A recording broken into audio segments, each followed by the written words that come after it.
Hello, my name is Professor Martyn Harry, and it gives me great pleasure to talk to you now about our new curriculum, which has just been ratified by the university. And this video is very much an update on the existing music faculties video. If you've already seen it, it's Friday the 26th of June. Although it was different when you last looked at that video, when you look at it now, you should find that this recording has been replaced. However, I just really want to give some more information about the process, in that we've been working as a faculty since 2017 on curriculum reform, and in many ways this structure is the considered response to all sorts of issues we've been discussing since then. However, undoubtedly an extra urgency has been given through the events of last year, with the death of George Floyd in particular and the rise of Black Lives Matter. Students have actually played a key part in the development of our curriculum. It is partly a response to the feedback we've been getting about our current curriculum for over a number of years through the student committee, and so many of the ideas that I'm about to show you were in fact originally floated by students. But also students more recently have been involved in working teams looking at the various technical elements of our course and giving feedback on our current provision. Our degree structure, however, remains the same. What's really distinctive and fantastic, in my view, about Oxford University is that you have no assessment at all in your second year. You only get exams at the end of your first year in an examination we call prelims, and in your finals, which we call FHS. And we find the lack of examinations in students' second years a huge advantage. It allows them to really develop and think about what they want to do. Speaking as somebody who lectures in composition, I frequently find that the summer is the time when student composers find themselves, and they literally compose different music for their third year than they would do if they had had to do exams in their second year. So both prelims and FHS are structured in such a way that you have core subjects that all students do and options. And options might include performance, composition, chamber music, ethnomusicology, dissertation, and so on. And I suppose one small difference between prelims and finals is there are a greater range of options at finals and a greater range of modes of assessment. But in fact, one of the most significant changes for prelims this year is the fact that we are introducing more opportunity for students to develop their interests in optional courses, both for musicology and in a course called Musical Skills. So this is the new first year course. The first element is called Topics 1, and it's broadly speaking musicology. And with the courses that you'll find for FHS that are called Topics 2 and 3, you can see this is a line that runs throughout the entire curriculum. A new addition to the core course is a course called Foundations in the Study of Music, which we consider as a really important opportunity to develop a critical understanding of what we do as musicians and as musicologists. The Scart course, the Stylistic Composition, Musical Arrangement and Transcription, is an innovative new techniques of composition course, which I will discuss in greater detail in a moment. And then two different examinations form part of music analysis. A 48-hour takeaway paper where students have the opportunity of analysing a piece of Haydn, Mozart, or maybe early Beethoven, and a groundbreaking course called Critical Listening, where students have the opportunity to analyse all manner of different recordings, maybe drawn from popular music or world music or electronica. Just like Foundations in the Study of Music is a new addition to the curriculum, there are two new options. An elective musicological topic, where students have greater opportunity to really focus on a particular subject and answer two questions in an exam rather than one, as you would do for Topics 1. and a kind of portfolio course called Musical Skills, where you can offer conducting, keyboard skills, as well as transcribing and arranging opportunities that are drawn from the Scart paper. So for 2021-22, the Topics 1 course will consist of 4 topics. The first one looking at the work of Guillaume de Machaut, then Women and Music in the 19th Century, Global Hip Hop, and Music, Mind, Behavior, which is in fact the Psychology of Music course developed by Professor Eric Clark. I should also point out that this new optional elective musicological course allows you to do an additional topic as an option. And this year there will be really a fantastic opportunity both for musicologists and performers to focus on historically informed performance. Now I just want to spend some time discussing possibly the most radical aspect of our curriculum change, which is the Scart course, which you may remember is called Stylistic Composition, Musical Arrangement and Transcription. Now what makes this course so innovative is that it is a response to the realization that even when you're teaching fundamental skills, this is culturally contingent. So if we teach our skills simply by looking at the norms of Western classical music, then in a sense we are denying our students both opportunities and a sense of diversity and a critical perspective on what we are doing. Now, the major change is that for the first year ever, keyboard skills will not be part of the core curriculum, but it is still available to those many students who may wish to take it as an option. And keyboard skills, of course, is a professional development opportunity for many musicians, particularly those who wish to conduct or work as répétiteur or generally perform the piano, maybe as an accompanist. Instead, the Scart paper focuses solely on what used to be called techniques of composition. But one difference is that students will only answer 2 questions from 3 sections. So although you will continue formatively to learn harmony and counterpoint and get the full benefit of our wonderful college tutors' teaching, you have a greater choice of how you will be assessed on your technical knowledge. And as we'll see, there is an incredible diversity of options that we are now enabling students to focus on. The most dramatic addition is the new 3rd section to Scart called Musical Transcription and Arrangement. And one of the main discoveries that we found when speaking to our students is the wish for our technical training to actually yield professional development opportunities. Just as conducting is now going to be an option for musical skills, this knowledge will be tested through assignments that actually help prepare students for professional work, such as in popular music arrangement for strings, jazz transcription for serious jazz performers and people wishing to focus on jazz as a musical genre, 13th and 14th century mensural notation for those of you who are very interested in medieval and Renaissance music, as well as other possibilities such as classical arrangement for small ensembles, and you have the opportunity to study Hindustani raga with one of the leading researchers in this field in the UK. Now you might expect that this solely means that you'll be working with written notes, but in fact each assignment starts with the task of transcribing or notating down music from a recording. Now this has to be done in quite a careful way in the case of jazz and Hindustani raga. It's really important that these transcriptions factor in the theory and community of scholarship that underpin both these disciplines.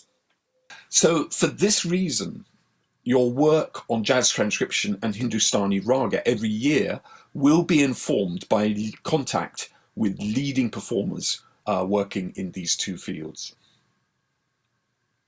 We're proud of this section because it has so many possible outcomes and stages of progression through the course.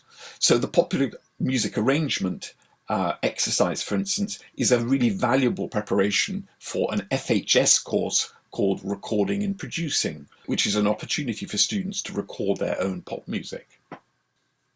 Another possible outcome for jazz, Hindustani raga transcription, and 13th and 14th century mensural notation is our critical addition with commentary course for FHS. Students really interested in early music will really welcome the opportunity for an early understanding of mensural notation. So that's just one of 3 sections, and the next 2 are slightly more as you would expect. There is a section on harmony involving stylistic composition opportunities for string quartet, piano accompaniment to a solo line, and crucially, jazz lead sheet realization, which was already part of techniques of composition last year. 2 possible counterpoint assignments: 16th century counterpoint, the counterpoint that emerges from studying species counterpoint, as well as Bach fugal expositions and first episodes. So the key thing is that although students will choose 2 of these sections by the end of the year, there will be a great deal of formative teaching at the beginning, so students will really get a detailed understanding and harmony and counterpoint and oral training. Nevertheless, a student interested in jazz can focus only on jazz when it comes to assessment at the end of the year in the current framework, simply by taking lead sheet realization as an assignment for the harmony paper, and of course jazz transcription from the musical transcription and arrangement section. Similarly, a student particularly interested in medieval Renaissance music can focus on studying counterpoint and 13th century musical transcription. The Scart paper is complemented by an optional course called Musical Skills. Musical Skills offers further opportunities to explore the full range of diversity of techniques available in Scart, so you can do up to 2 further assignments simply from Scart, or you can study conducting skills for the first time as a first-year student at Oxford. Now, this is not insignificant because I've long felt that conducting has been one of the main reasons to come to Oxford and study music. The richness and greater flexibility of musical life at Oxford means you have greater opportunities to form musical ensembles there when compared to music conservatories, which tend to be more prescriptive, more tightly controlled in terms of what musical activities you can do. You are able to develop your skills further through conducting one of the 10 Oxford University Music Society ensembles in your final year, and also to do our conducting courses for FHS. As I said before, keyboard skills is still taught here, and most colleges it will be taught formatively, but you can take this as an option for musical skills for your final exam in the summer. Now, moving on to the final honours schools, which happens at the end of your 3rd year. The follow-up musicological papers from the 1st year are 2 papers called Topics 2 and Topics 3.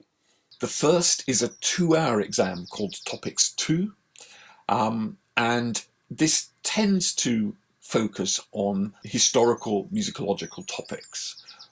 And there's the next cohort to study for FHS will do vernacular song in the long 13th century, polyphony and polemic in a fractured Europe, which is more concerned with 15th and 16th century music, as well as the classical and romantic concerto from the late 18th and 19th century. Topics 3 tends to be more empirical and contemporary topics. So in this paper, you could currently do world jazz, women in popular music, modernism in Vienna, which is broadly speaking from Mahler to Alban Berg, including serial music by Arnold Schoenberg, as well as a history and philosophy of music education, which would be invaluable training for anybody who's thinking of becoming a music teacher. Another core part of FHS is a group of 3 papers from which you should choose 2. Music Analysis and Criticism is a 48-hour takeaway paper. The 48 hours allows you to hear your music in advance and really create a considered response to a really rich piece of music. The options for this paper have actually been enhanced. So in addition to, as before, analysing maybe a piece of chamber music from the 19th century, you also have a choice of doing maybe orchestral songs or other forms of texted music from the 19th century, or what we describe as expanded tonality music, say of Debussy and Ravel from the start of the 20th century. This is not the limit to what you can offer under music analysis and criticism, because you could replace it with what is called an analysis portfolio.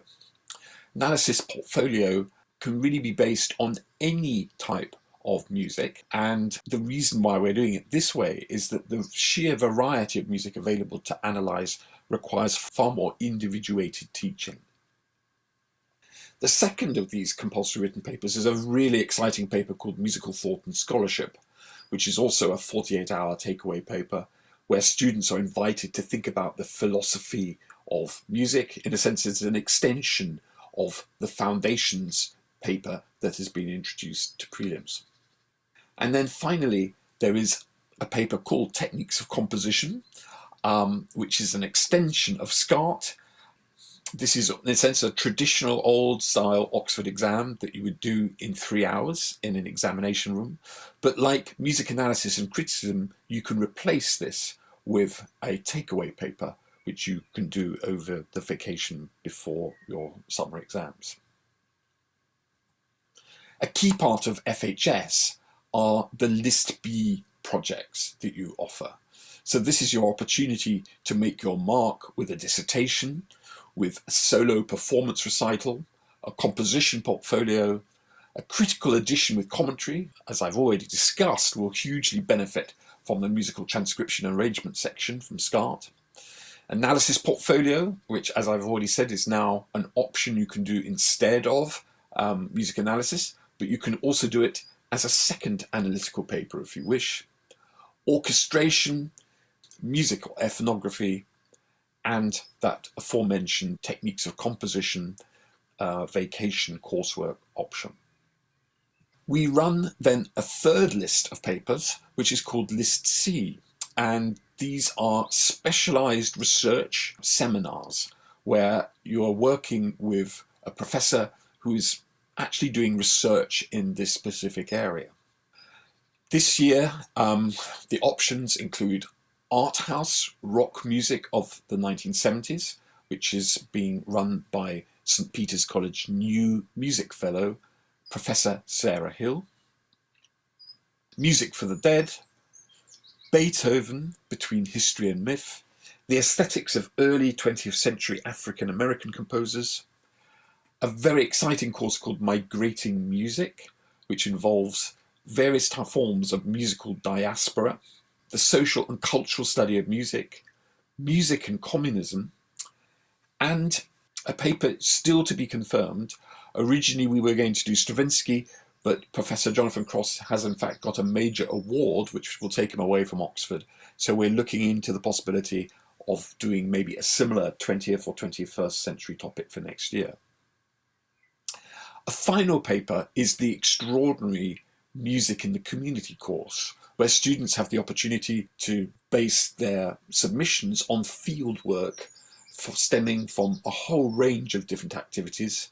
Some students working with people with dementia on the creation of a song cycle, or young people with autism, or music in prisons, or music in schools. And basically, this is incredible professional development training for the opportunity to work maybe as a community musician. List D focuses mainly on making music in different ways. Most classically, it is a way of developing performance skills complementary to your solo performance recital. This started as a series of courses led by our expert performers in chamber music, choral performance, and choral conducting. But There are also now 3 new courses, one of which is called Recording and Producing, where students can either create their own popular music compositions or film music score, or maybe remixes. Opera and Music Theatre, which at this moment is not running due to the lockdown, but is an opportunity for students to create a contemporary opera collaboratively and then reflect upon it in their essays. And then a course called Music Education, Pedagogy and Practice, where students actually get the opportunity to teach primary school children and reflect upon their work there. These List D courses have proven to have significance for students once they've left Oxford. So many of the performers of opera and music theatre have now gone on to work either administrators for opera companies or as professional singers, and recording and producing has led to the development of careers working in the popular music industry. This concludes our overview of the new curriculum for the Music Faculty of Oxford University. I look forward to engaging with you in the open days this year and to discuss everything further at that point. Thank you very much.